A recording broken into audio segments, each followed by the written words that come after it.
अनामिका, अनामिका बेटा, come on. हम कितनी देर से तुम्हें नाश्ता के लिए बुला रहे हैं, आ क्यों नहीं रही हो? मैंने बोला ना खाना खाने का मन नहीं है मेरा, जब मन होगा तो खा लूंगी।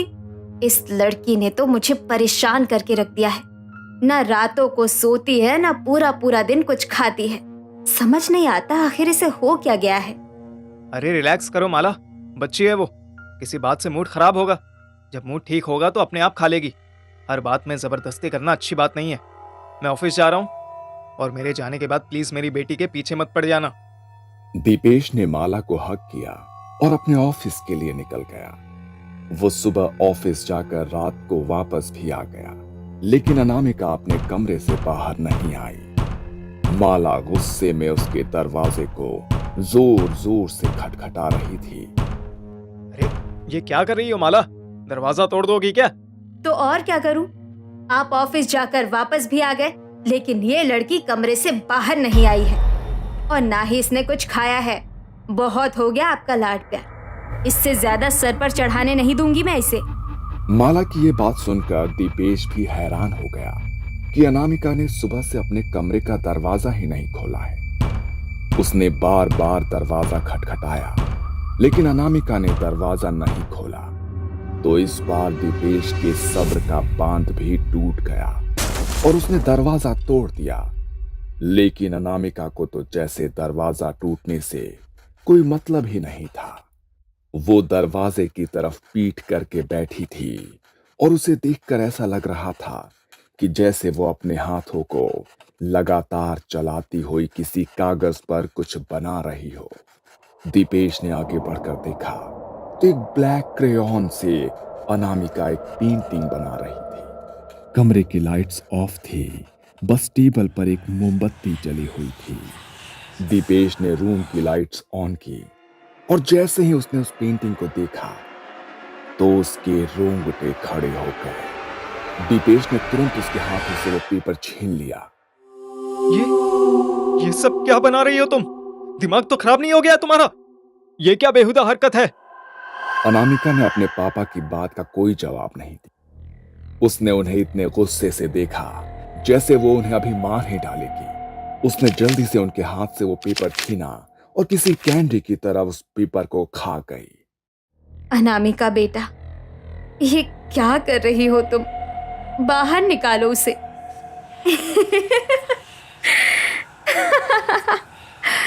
अनामिका अपने घर वालों की तरफ देखकर इतने भयानक तरीके से मुस्कुराई कि उसे देखकर उसके घर वालों के रोंगटे खड़े हो गए। वो उठी और सीधे अपने कमरे के अटैच्ड वॉशरूम में जाकर अंदर से दरवाजा बंद कर दिया।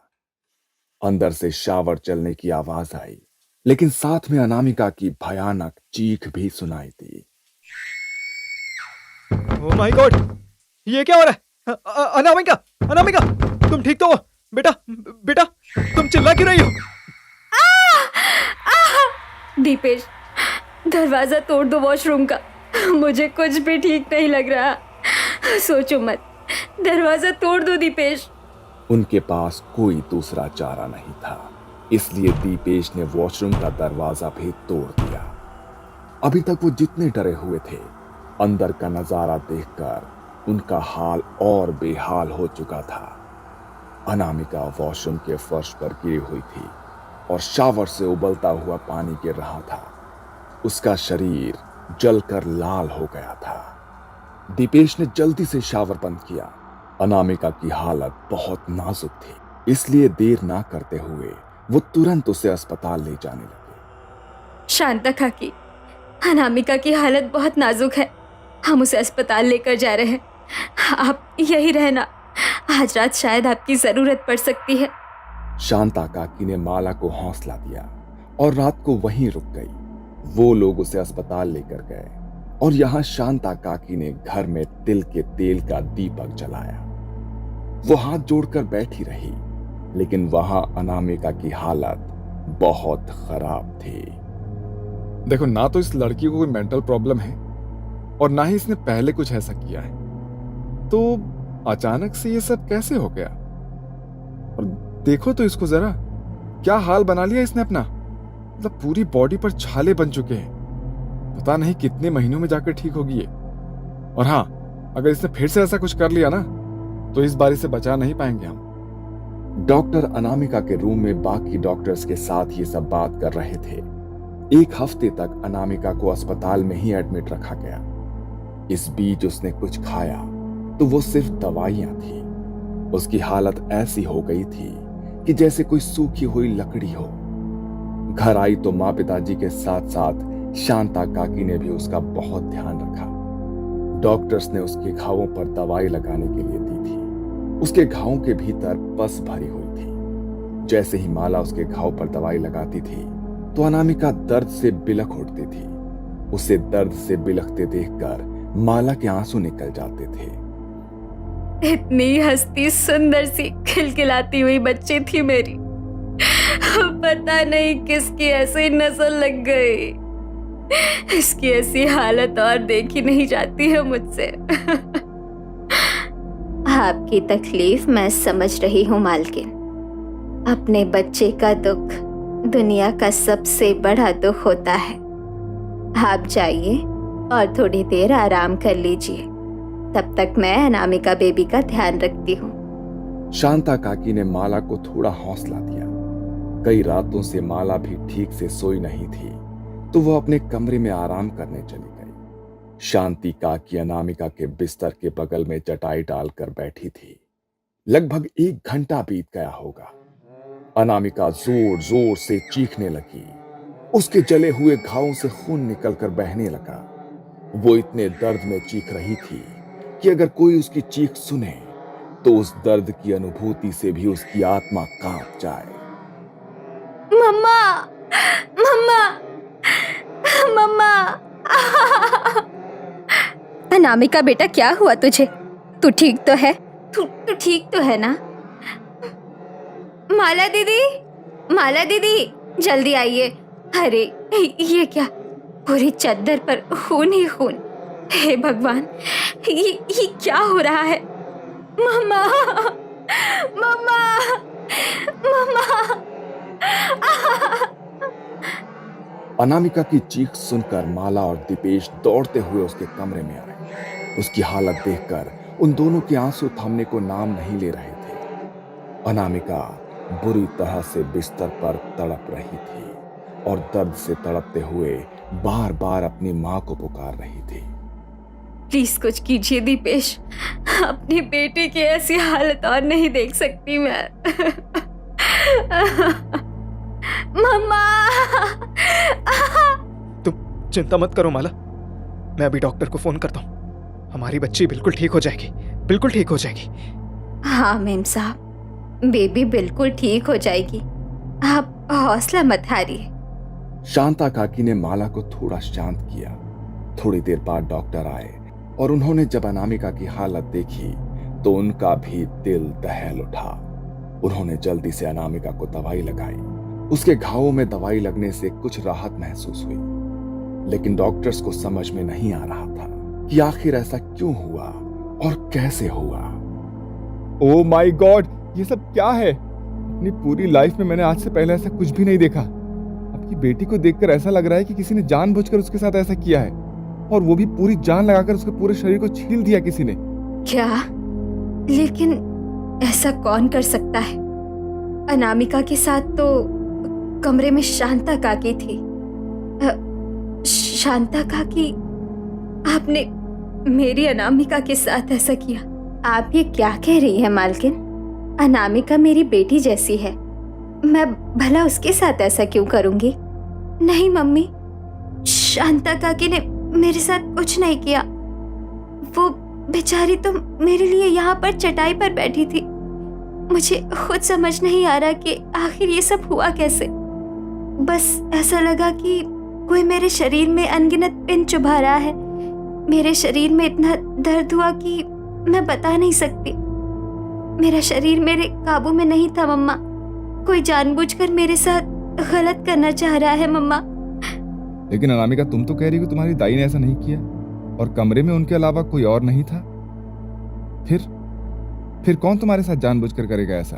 मैं नहीं जानती, मैं कुछ भी नहीं जानती, लेकिन मुझे इतना पता है कोई मुझे मारना चाहता है, लेकिन आसान मौत नहीं देना चाहता।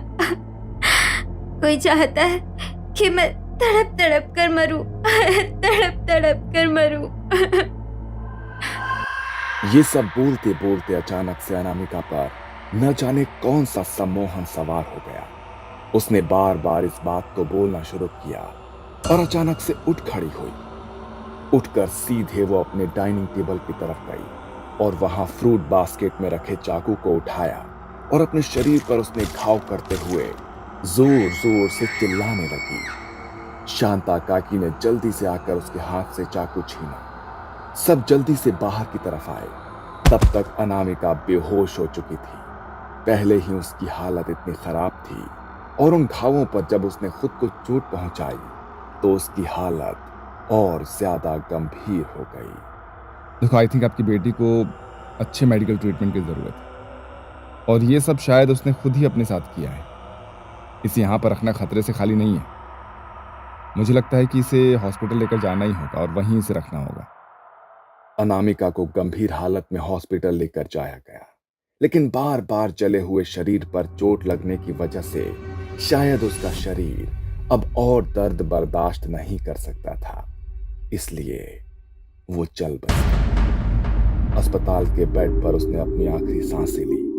उसकी मां ने उसे अंतिम विदाई के लिए उसे नए कपड़े पहनाए और उसके पुराने कपड़ों में कुछ ऐसा मिला जिसने उन्हें अंदर तक हिला दिया।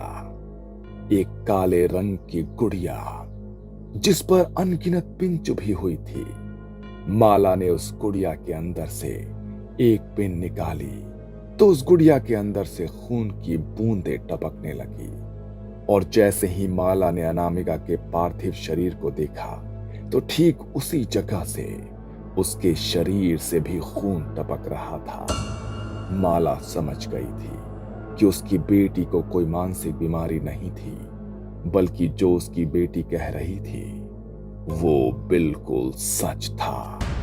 कोई तो चाहता था कि वो तड़प तड़प कर मरे, लेकिन कौन? ये सवाल बार बार उसके दिमाग में मानो घूम रहा हो, लेकिन वो चाह कर भी इसका जवाब नहीं ढूंढ सकती थी। आज से 1 साल पहले अनामिका कॉलेज में पढ़ती थी। वो बहुत ही सुंदर थी, लेकिन जितनी सुंदर थी उतना ही घमंड उसके अंदर था। अरे कब तक उसे बस यूं ही देखता रहेगा? जाकर उससे अपनी मन की बात क्यों नहीं करता? अबे नहीं यार, वो कहाँ और मैं कहाँ। कितनी सुंदर है वो, मुझ जैसे लड़के को तो देखेगी भी नहीं। मैं बस उसे दूर से देख लेता हूँ, मेरे लिए वही बहुत है। तू भी ना यार एक नंबर का पागल है। अगर तेरी जगह मैं होता ना तो अब तक खप का बोल दिया होता। खैर बाकी तेरी मर्जी। अभी किसी के साथ कोई जबरदस्ती तो की नहीं जा सकती। मेहुल कॉलेज के फर्स्ट ईयर से ही अनामिका को पसंद किया करता था, लेकिन कभी खुलकर अपनी बात को नहीं बोल पाया। कॉलेज का लास्ट ईयर चल रहा था और इन दोनों को एक प्रोजेक्ट के लिए साथ में काम करना था। साथ में काम करते करते मेहुल को अनामिका से और ज्यादा लगाव हो गया और एक दिन उसने अनामिका को अपने दिल की बात बोल डाली। क्या तुम मुझसे प्यार करते हो और चाहते हो कि मैं तुम जैसे फट्टू को डेट करूं? तुमने ऐसा सोच भी कैसे लिया कि तुम मेरे लायक हो? नहीं, मैंने कब कहा कि मैं तुम्हारे लायक हूँ? भूल जाओ कि मैंने तुमसे कुछ कहा। ओ, बच्चा तो रोने लगा। ओ, बच्ची की इंसल्ट हो गई। अगर आज के बाद मेरे आसपास भी भटके ना तुम, तो तुम्हारा वो हाल करूंगी ना, वो तुम सोच भी नहीं सकते। अनामिका ने पूरे कॉलेज में यह बात फैला दी और सबने मिलकर मेहुल का मजाक उड़ाना शुरू कर दिया। लेकिन फिर भी मेहुल सब कुछ सहता रहा। अंदर ही अंदर उसका दम घुटने लगा था। धीरे धीरे उसने कॉलेज जाना भी छोड़ दिया और बस दिन रात अपने कमरे में खुद को बंद करके रहने लगा। मेहुल, खाना खा ले बेटा, कमरे से बाहर आ जा। कोई परेशानी है तो मुझे बता। मेहुल, मेहुल। मेहुल ने कोई जवाब नहीं दिया और बस इसी तरह अपने दिन बिताने लगा। तभी एक दिन अचानक उसके फोन पर अनामिका का कॉल आया। वो बहुत घबराई हुई थी। हेलो मेहुल, मैं बहुत बड़ी मुश्किल में फंस गई हूँ यार, प्लीज मेरी मदद करो। मुश्किल? कैसे मुश्किल? वो सब मैं तुम्हें अभी नहीं बता सकती, बस मैं तुम्हें ये एड्रेस भेज रही हूँ, तुम जल्दी से वहां पर आ जाओ। मेहुल को लगा कि पता नहीं अनामिका किस मुसीबत में फंस गई है और उसने पहली बार उसे मदद के लिए बुलाया है, तो उसे मदद के लिए मना नहीं करना चाहिए। इसलिए वो अनामिका के बताए हुए एड्रेस पर पहुंच गया। बिल्कुल सुनसान रास्ता था, आसपास कोई भी नहीं था।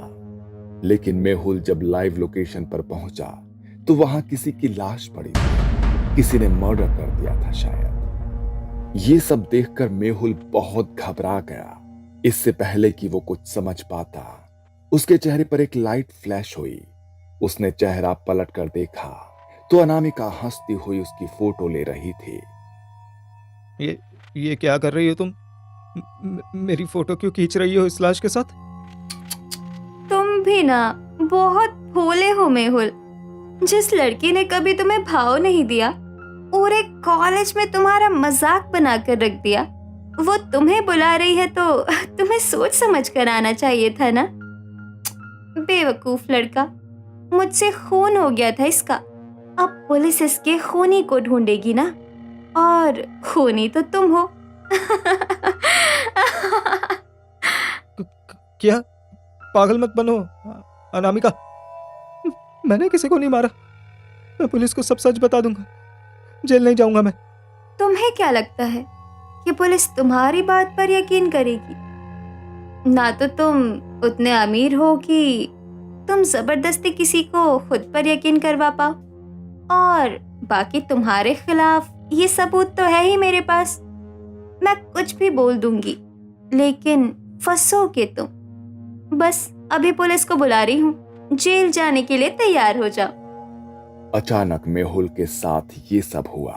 वो इतना बौखला गया कि सीधा अपने घर भाग गया और अपनी मां को उसने सब कुछ बताया। लेकिन इससे पहले कि कुछ हो पाता, पुलिस उसे गिरफ्तार करके ले गई। मेहुल चिल्लाता रहा कि वो बेगुनाह है, लेकिन किसी ने भी उसकी बात नहीं सुनी। बिना गुनाह के जेल की सजा काट रहा था वो।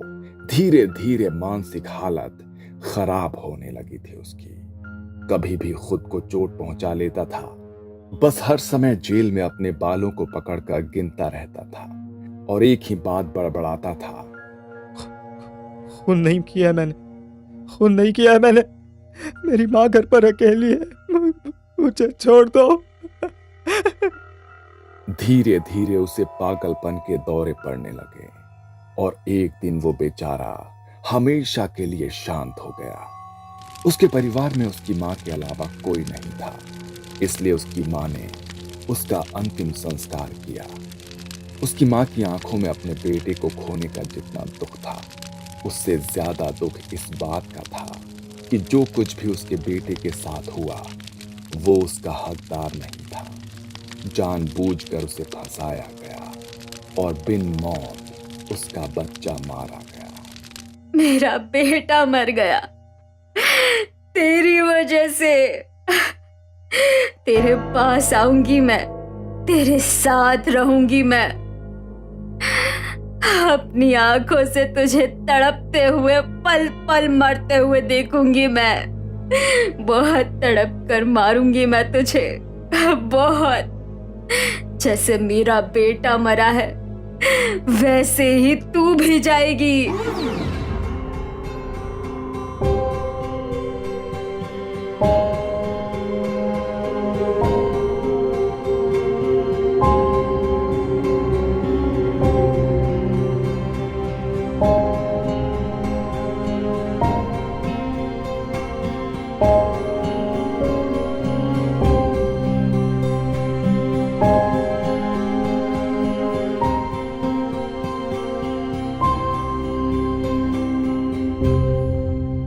बिना मौत मार दिया था ना मेरे बेटे को। बहुत तड़पा तड़पा कर मारा मैंने तुझे। मेरे बेटे की आत्मा को आज शांति मिलेगी। तू मर गई ना, अब वो मुक्त हो जाएगा।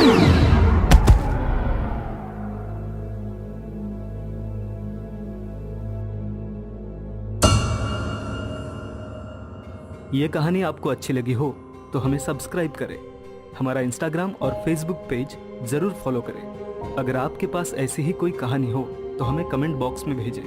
हम कोशिश करेंगे कि अगली एनिमेटेड स्टोरी आपकी होगी।